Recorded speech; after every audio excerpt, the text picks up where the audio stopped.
We upgraded to the Z1 turbos, which is typical red sport numbers. Do keep in mind this is an all-wheel drive vehicle.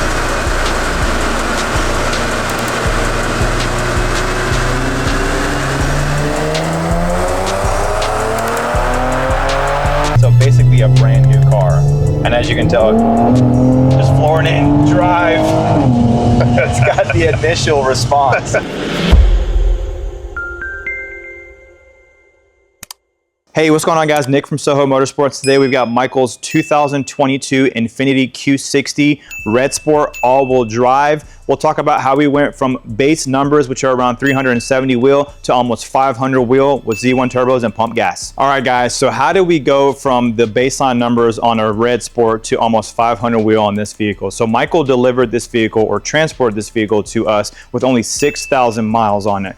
Obviously, he wanted more power, and this is what we had to do to get that 500 wheel horsepower goal that he was set out to. So what did it take, or what does it entail to make that type of power on the Q60s? So still the stock motor, keep that in mind. We upgraded to the Z1 turbos. We did full boosted 6 downpipes, fast intentions exhaust on this vehicle, as well as AMS intakes, AMS heat exchanger, and the Z1 blow-off valve kit, along with the final piece, which is going to be the AMS fuel pressure sensor. So all that put together, obviously we're going to make the power it needs to make with that collaboration of components that are on this vehicle. And so let's talk about exactly what this car did when it first came in. When it first came in, we did a baseline on it to see what kind of power it would make. So we have a foundation, and then we can say, okay, it made this when it came in, and this is how much it made, this is how much it picked up overall throughout the entire build. So when this vehicle came in, it put down 368 wheel and 379 foot-pounds of torque at just over 14 PSI, which is typical Red Sport numbers. Do keep in mind this is an all-wheel drive vehicle. So he is making the power that is advertised on these vehicles, and so we are within where we need to be at in regards to our foundation. So from there, we got everything there. We'll install the components. We'll do everything we can in regards to getting it on the rollers. Once we did that, let's see what kind of power this vehicle put down whenever we put it on the dyno. So this vehicle is on pump gas, so we couldn't go too high in regards to boost, typically around 18 to 20 pounds where we want to keep it on this vehicle with the Z1 turbo. So at a little over 19 PSI, this vehicle put down 496 wheel and 452 foot-pounds of torque.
So as you can see, I'll put the graph up so you can see the difference between the baseline and the Z1 turbo upgrade. This vehicle picked up over 128 wheel and 73 foot-pounds of torque, and not much boost. We're talking almost 5 PSI of boost. So it is working a lot more efficiently with the Z1 turbos. Let's go for a ride with Justin and see what this vehicle does on the street. And as always, thank you guys for watching the channel. All right, so we are in Michael's 2022 Q60.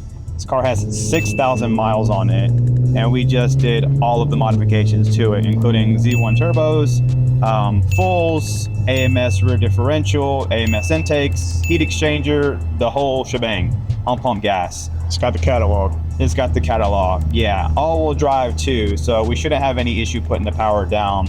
Nice thing about this is that, as you can tell, we're riding and it's not loud, it's quiet. So it does what it needs to do, and then when you get on it, then it really wakes up. So we're getting ready to do a pull here, see what we got.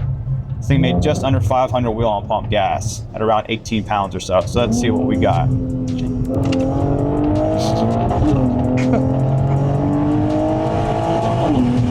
This thing's quick. Feels good. Yeah. The rear end that's getting it too is really nice from AMS. This is the first time that we've dealt with this, so it's a really nice piece. It's quiet. And as you can tell, it does put the power down. A lot of mechanical LSDs, those are the ones where they thump and bump and like creak and make noise going around corners, but this one is dead silent. Yeah. Unless you told somebody it was in there, you wouldn't have any idea, aside from the fact that it doesn't spin at all. Correct. And the car, it did just under 500 wheel. It was hot outside when we were doing that, so all it's going to take is 5 degrees cooler weather and a little bit less humidity, and this thing's doing it for 500, no problem. Oh yeah. And on 93, pump 93, which is the beauty of it, man.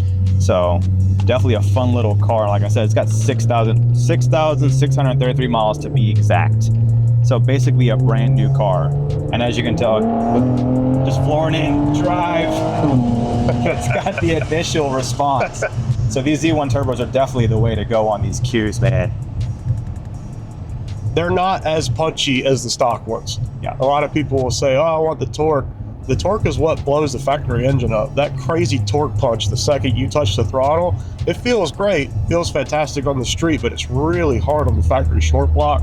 So that's one of the main trade-offs, is not only do you get more of a turbo car feel to where you get the power all the way up to red line and it carries, but you also get rid of that initial torque punch, that's what's hard on the engine and that's what blows stuff up. Right.